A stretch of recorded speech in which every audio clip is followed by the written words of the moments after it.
ये यहाँ तक आ गई बात समझ में। और मैं एक सैम्पल स्पेस और बता देता हूँ। यहाँ पे मैं ना इसको यहाँ पे एक फिगर ड्रॉ किया था, उसको मैं कॉपी कर लेता हूँ।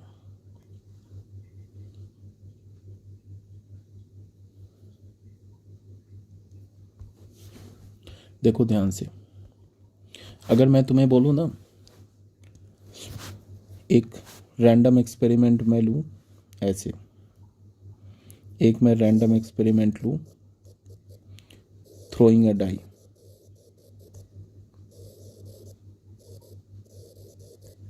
तुम्हारा सैंपल स्पेस क्या बनेगा? एक डाई फेंकोगे तो 1 2 3 4 5 6, ठीक है। अब एक रैंडम एक्सपेरिमेंट E1 ले लिया, रैंडम एक्सपेरिमेंट T2 ले लिया। मैंने बोला throwing 2 dice at a time, और throwing a dice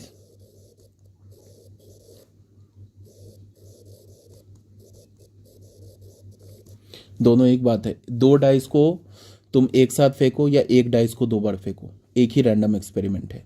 तो उसके क्रॉसपॉन्डिंग हमारा जो सैंपल स्पेस क्या बनेगा, वो ये बनेगा, ठीक है। ऑलरेडी बताया जा चुका है।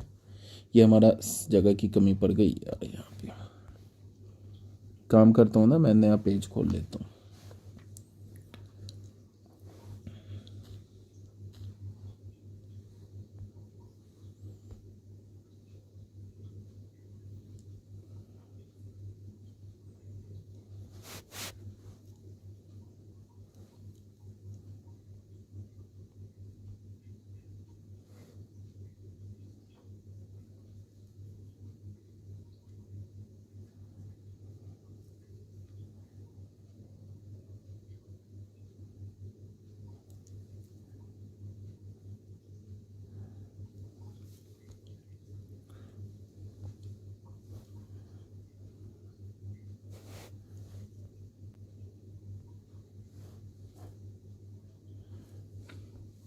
ये जो हमारा सैंपल स्पेस है, ये जो सैंपल स्पेस है, ये किसके क्रॉसपॉन्डिंग रैंडम एक्सपेरिमेंट है? ये हमारा रैंडम एक्सपेरिमेंट है। इसको हमने क्या बोला? Throwing 2 dice at a time,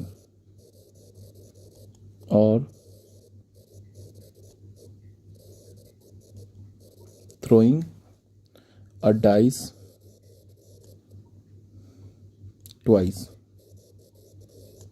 ठीक है। ये हमारा सैंपल स्पेस है। इसको तुम ऐसे भी देख सकते हो कि दो बार फेंका है ना, तो दो बॉक्स बना लो। इसको कितने वे से फिल कर सकते हो? 6 वे से, बिकॉज एक बार डाइस फेंकोगे तो टोटल 6 आउटकम्स होंगे। इसको कितने वे से फिल कर सकते हो? 6 वे से। तो दोनों के इकट्ठे भेजोगे, फेंकोगे तो क्या होगा? 6 स्क्वायर वेज मीन्स 36 आउटकम्स हो जाएंगे, जो यहाँ पे दिख रहा है, ठीक है। यहाँ तक आगे बात समझ में। ये तो हमारा दूसरा हो गया। एक तीसरा हम लोग ले लेते हैं कि एक रैंडम एक्सपेरिमेंट लेते हैं, थ्रोइंग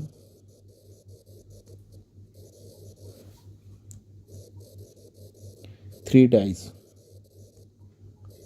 एट अ टाइम, और throwing a die thrice। Same he random experiment है, ये बात बता दिया गया। अब सबसे पहले इस रैंडम एक्सपेरिमेंट के क्रॉसपॉन्डिंग जो सैंपल स्पेस होगा, उसमें कितने एलिमेंट्री इवेंट्स होंगे, उसको हम लोग क्या कर सकते हैं, ऐसे देख सकते हैं। उसके क्रॉसपॉन्डिंग जो हमारा एलिमेंट्री इवेंट होगा, उसको हम कैसे देख सकते हैं? 3 बॉक्स बना लिया हमने। इसको कितने वे से फिल कर सकते हो? 6। इसको कितने वे से फिल कर सकते हो? 6। इसको कितने वे से फिल कर सकते हो? 6। तो टोटल क्या हो जाएगा ये? 6 क्यूब वेज मीन्स 216, ठीक है। अब जो यहाँ पे सैंपल स्पेस आएगा, उस सैंपल स्पेस में टोटल 216 एलिमेंट्री इवेंट्स होंगे। अब मुझे 216 एलिमेंट्री इवेंट्स लिखना नहीं है, बता रहा हूँ कि कैसे होगा इसका। ये जो 3 अभी जो मैंने जो भी इवेंट्स बताया ना, याद रखना है, काफ़ी इंपॉर्टेंट है। कैसे होगा? इसका टोटल इधर कितने 36 है, इसका एक एलिमेंट्री इवेंट उठाओ। देखो मैं सैंपल स्पेस कैसे लिखूंगा? इसका एक एलिमेंट्री इवेंट्स उठाओ, एक एलिमेंट्री इवेंट उठाओ, उसको 1 2 3 4 5 इनसे एसोसिएट करो, तो क्या होगा? 1 1 1, फिर क्या होगा? 1 1 2, फिर क्या होगा? 1 1 3, फिर क्या होगा? 1 1 4, फिर क्या होगा? 1 1 5, फिर क्या होगा? 1 1 6। इस सिर्फ एक के क्रॉसपॉन्डिंग, सिर्फ इसके क्रॉसपॉन्डिंग कितने बन गए? 6 बन गए। फिर इसके क्रॉसपॉन्डिंग अगेन 6 बन जाएंगे, तो टोटल कितना है? 36। तो एक के क्रॉसपॉन्डिंग 6 बन रहे, तो 36 के क्रॉसपॉन्डिंग कितने बनेंगे? 36 इंटू 6, मतलब 216 बन जाएंगे। समझना है इसको। फिर अगर इसी को आगे करते जाओगे तो लास्ट में पहुंचोगे किस पे? 6,6 पे। तो यहाँ पे क्या होगा? ऐसे 6 6 1, फिर क्या होगा? 6 6 2, फिर क्या होगा? 6 6 3, फिर क्या होगा? 6 6 4, फिर होगा 6 6 5, फिर होगा 6 6 6। ये सब जो बता रहा हूँ ना, ये सैंपल स्पेस, ये इंपॉर्टेंट है, याद रखना है, ठीक है। एक तो ये बात हो गई। चलो मैं जब ये बता रहा हूँ तो एक बार ना इसका प्लेइंग कार्ड्स का भी को डिस्कस कर देता हूँ।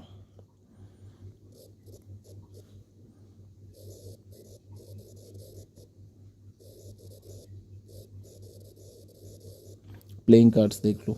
हमें पता है कि टोटल कितने प्लेइंग कार्ड्स होते हैं? टोटल 52 प्लेइंग कार्ड्स होते हैं, ठीक है। जिसमें से 2 प्लेइंग कार्ड्स, एक होता है ऐसे करके हार्ट्स, इसे हम क्या बोलते हैं? हार्ट्स बोलते हैं, जो कि किस कलर का होता है? रेड कलर का होता है।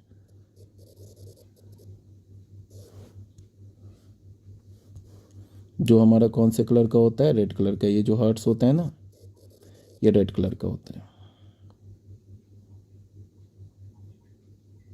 इसको हम क्या बोलते हैं? हार्ट्स बोलते हैं। इसको हम हार्ट्स बोलते हैं। हार्ट्स के बाद होता है डायमंड, ये भी रेड कलर का ही होता है, ठीक है। इसको हम क्या बोलेंगे? डायमंड। ये भी रेड कलर का होता है, ऐसा होता है डायमंड, ठीक है। इसको हम क्या बोलेंगे? डायमंड्स। डायमंड्स के बाद आता है हमारा, डायमंड्स के बाद आता है हमारा स्पेड्स। स्पेड्स कुछ ऐसा होता है,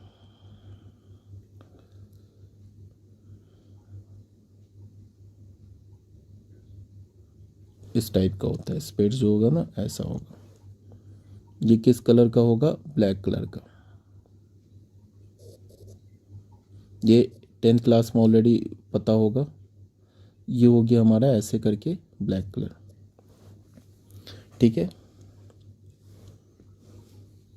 ये किस कलर का होगा? ब्लैक कलर का। स्पेड्स के बाद क्या आता है हमारा? क्लब्स। क्लब्स ऐसे होगा। ये 10th क्लास से जानते होगे आप लोग, बट फिर भी जो बच्चे नहीं जानते हैं ना, उनको, उनके लिए बता रहा हूँ।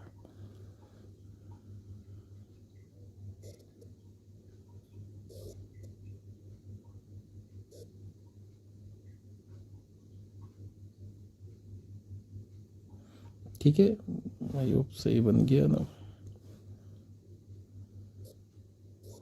ठीक है, ये भी किस कलर का होता है? ब्लैक कलर का होता है। अब कार्ड्स देख लो कितने होते हैं। पहला तो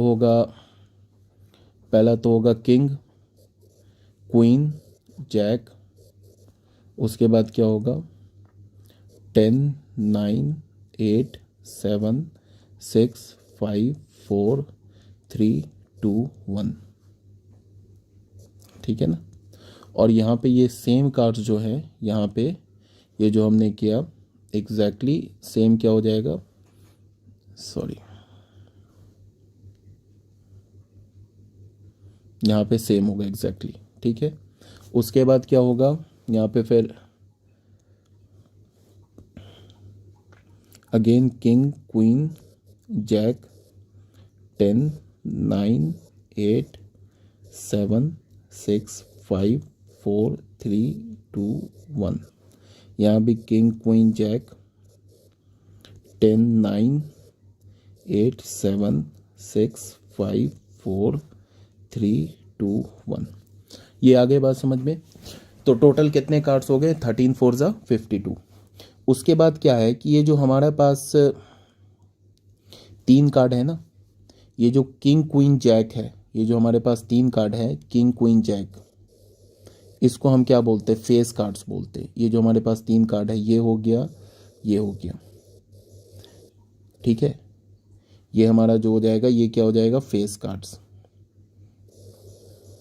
सॉरी,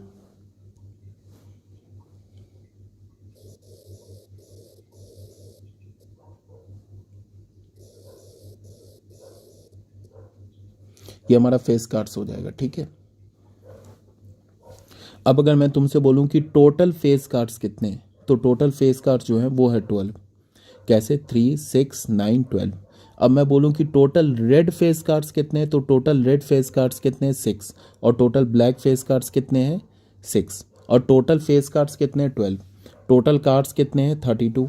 अगर मैं बोलूं ये जो 1 होता है ना, 1 हम लोग का क्या होता है? एस होता है। इसको हम क्या बोलते हैं? एस। ये इसको हिंदी में क्या बोलते हैं? इक्का। ये 1 जो हो गया, और ये जो हमारा यहाँ पे 1 है, ये एस हो गया, ठीक है। तो टोटल ब्लैक एस कितने हो गए? 2। और टोटल रेड एस कितने हो गए? 2। और टोटल एस कितने हो गए? 4। टोटल कार्ड्स कितने हो गए? 52। टोटल रेड कार्ड्स कितने हो गए? 13 इधर 13 इधर, तो 26। टोटल ब्लैक कार्ड्स कितने हो गए? क्या हो गए? 26। इधर 13 इधर 13। और ये सब जो होता है ना, हर्ट्स डायमंड ब्लैक, और ये हर्ट्स डायमंड, अच्छा इसको मैंने कुछ यहाँ पे इसको नाम नहीं दिया, तो कोई बात नहीं, लिख देता हूँ। इसको हम स्पेड्स बोलते हैं। इसे हम क्या बोलते हैं? क्लब्स। ये क्लब्स हो गया, ये स्पेड्स हो गया, ये डायमंड हो गया, ये रेड कलर का होगा, ये हमारा रेड कलर होगा, और ये भी रेड कलर होगा, ठीक है ना। यहाँ तक आगे बात समझ में। और ये इसको हम क्या बोलते हैं? सूट्स बोलते हैं, SUITS। तो टोटल कितने सूट्स है? 4 सूट्स हैं। कौन कौन से? Hearts diamonds black, sorry, hearts diamond spades and clubs. यहाँ तक बात समझ में आ गई। ये जो अभी समझाया ये इंपॉर्टेंट था। मैंने क्या बताया कि जब एक डाइस को रोल करोगे तो उसका सैंपल स्पेस क्या होगा? 2 डाइस को रोल करोगे तो सैंपल स्पेस क्या होगा? 3 डाइस को रोल करोगे तो सैंपल, 3 से ज़्यादा नहीं जानना है। 4 में हमें एक्चुअल लिखना नहीं है, एक्चुअल तो 3 भी नहीं लिखना है, बट 3 को समझना है कि हम कैसे लिख रहे हैं। 4 में भी सेम लाइन है। 4 में कितने होंगे? अगर मैं 4 डाइस को रोल करूँ तो टोटल कितने एलिमेंट्री इवेंट्स होंगे? टोटल 6 टू द पावर 4, इसका मतलब 216 इंटू 4, इतने एलिमेंट्री इवेंट्स होंगे। अब कैसे हो जाएंगे? यहाँ से उठाया 1 1 1, इसको एक 1 से लेके 1 1 1 को पहले 1 से एसोसिएट करोगे, 2 3 4 5 6 से एसोसिएट करोगे, तो एक के क्रॉसपॉन्डिंग कितने आ जाएंगे? एक के क्रॉसपॉन्डिंग फिर 6 आ जाएंगे, तो टोटल कितने इधर? 216। तो 216 के क्रॉसपॉन्डिंग कितने आएंगे? यहाँ मैं गलत लिख रहा हूँ यार, सॉरी, 4 कैसे लिख रहा हूँ यार, 6 टू द पावर 4, तो 6 टू द पावर 4 क्या होगा? 216 इंटू 6, इतने एलिमेंट्री इवेंट्स आ जाएंगे। तो अगर मैं बोलूं कि लिखने के लिए, कभी लिखने के लिए नहीं आएगा, इसको बस तुम्हें समझना है, ये जो अभी बताया है, कभी ये भी पूरा लिखने के लिए नहीं आएगा। ऐसा कोई क्वेश्चन नहीं आएगा जिसमें ये तुमको सब लिखना पड़े, ठीक है। अब मैं समझाने के लिए बोल रहा हूँ कि 1 1 के क्रॉसपॉन्डिंग कितने आएंगे? 6 आएगा, तो इसके भी क्रॉसपॉन्डिंग, इसके भी क्रॉसपॉन्डिंग 6, तो 216 के क्रॉसपॉन्डिंग कितना आएगा? 216 इंटू 6, ठीक है। ये समझना है, जो भी समझाया ना ये इंपॉर्टेंट था, ठीक है। इसमें कोई कंफ्यूजन नहीं होना चाहिए। जब हम एक डाइस को रोल करें, 2 डाइस को रोल करें, 3 डाइस को रोल करें, 4 डाइस को रोल करें, तो क्या क्या पॉसिबिलिटीज़ आ सकती है वो हमें समझना है। ये इंपॉर्टेंट था, बता दिया मैंने, ठीक है। अभी तक कोई दिक्कत नहीं होगा। अब आ जाओ अलजेब्रा ऑफ इवेंट। यहाँ से काम की बात शुरू हो गई, जो मोस्ट इम्पॉर्टेंट है, इसको ध्यान में रखना है। क्या है यहाँ पे? Algebra of event. यहाँ तक तो इवेंट वगैरह हमने कर लिया। अलजेब्रा ऑफ इवेंट में क्या होगा? अभी तो हम लोग बोल रहे थे कि इवेंट की प्रोबेबिलिटी निकालेंगे। अब अलजेब्रा ऑफ इवेंट में क्या होगा कि इवेंट का यूनियन का, इवेंट के 2 इवेंट के यूनियन की प्रोबेबिलिटी निकालेंगे, 2 इवेंट्स के इंटरसेक्शन की प्रोबेबिलिटी, 2 इवेंट्स के डिफरेंस की प्रोबेबिलिटी, इस टाइप से करेंगे, ठीक है। तो अलजेब्रा ऑफ इवेंट्स देख लो क्या है। In the chapter on the set we have studied about different ways of combining two or more sets. Set में हमने क्या पढ़ रखा है, यूनियन क्या होता है, इंटरसेक्शन क्या होता है, डिफरेंस क्या होता है, कंप्लीमेंट क्या होता है of a set. Likewise, we can combine two or more events by using the analogous set notation. Event क्या है, इवेंट भी तो एक सेट है ना, तो हम तो यह बोलें कि एक इवेंट की प्रोबेबिलिटी निकालो, फिर हम क्या बोलें कि इवेंट के दो इवेंट का मैं बोलूँ यूनियन की प्रोबेबिलिटी निकालो, ठीक है ना, या दो इवेंट का मैं बोलूँ इंटरसेक्शन की प्रोबेबिलिटी निकालो, डिफरेंस या कंप्लीमेंट की प्रोबेबिलिटी निकालो, ठीक है। कंप्लीमेंट्री इवेंट किसे बोलते हैं, ये सब सेट की बात है, ठीक है। कंप्लीमेंट्री इवेंट जो सेट में कंप्लीमेंट्री इवेंट है वही प्रोबेबिलिटी में कंप्लीमेंट्री इवेंट है।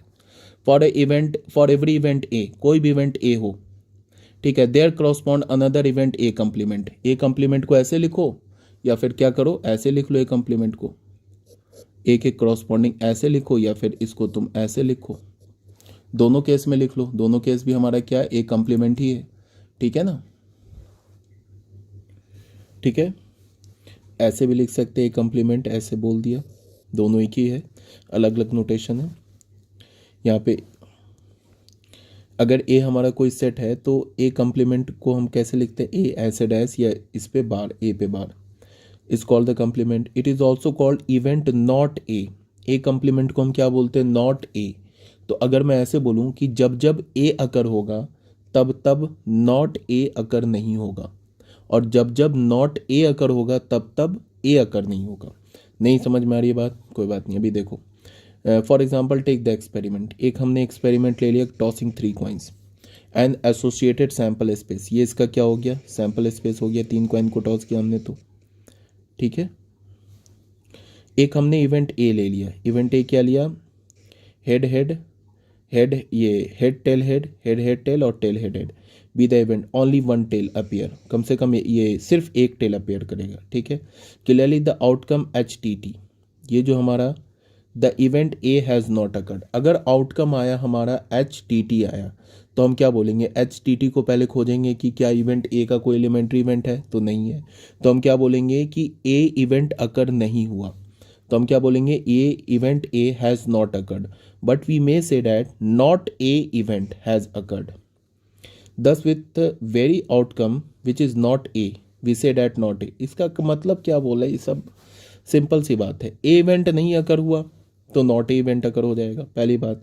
दूसरी बात क्या कि ए इवेंट का अगर तुमने यूनियन ले लिया नॉट ए इवेंट, इसको ऐसे भी लिख सकते हैं, या ए यूनियन ए कंप्लीमेंट, तो ये हमेशा सैंपल स्पेस होगा। हमेशा याद रखना कि किसी भी सेट और उसके ये तो सेट से भी पता होगा, उसके कंप्लीमेंट्री इवेंट का यूनियन ले लेंगे तो सैंपल स्पेस होगा, और ए इवेंट और ए कंप्लीमेंट ऐसे लिखो, या ए इंटरसेक्शन ए कंप्लीमेंट लिखो, ये हमेशा क्या होगा, 5 होगा, ठीक है। तो जब जब ए इवेंट अकर करेगा तब तब नॉट ए इवेंट अकर नहीं करेगा, जब जब नॉट ए करेगा तो हम क्या बोलेंगे, ए अकर, नॉट ए करेगा तो ए फिर अकर नहीं करेगा। नॉट ए इवेंट को हम क्या बोलते हैं, ऐसे लिखा ना ए, या ऐसे लिखा, इसको हम क्या बोलते हैं, complement of event A, event ए का कंप्लीमेंट और नॉट ए, ठीक है ना, ऐसी बात आ गई समझ में। दस the complementary event not A of event A, ये हमारा क्या हो गया, देख लो, ए इवेंट क्या था हमारा, ए इवेंट हो गया, इसमें क्या बोल रहा है कि ओनली वन टेल अपेयर, यही बोल रहा है ना, ओनली वन टेल अपेयर, तो उसका कंप्लीमेंट क्या होगा, 1 टेल अपेयर, तो क्या होगा 2 एंड 0 टेल अपेयर, तो ये हो जाएगा नॉट ए। देख लो इसमें 2 टेल, या इधर देख लो यहाँ 0 टेल है, और इसमें और इसमें 2 टेल है, या 3 टेल भी हो जाएगा, 3 बार किया तो 3 टेल।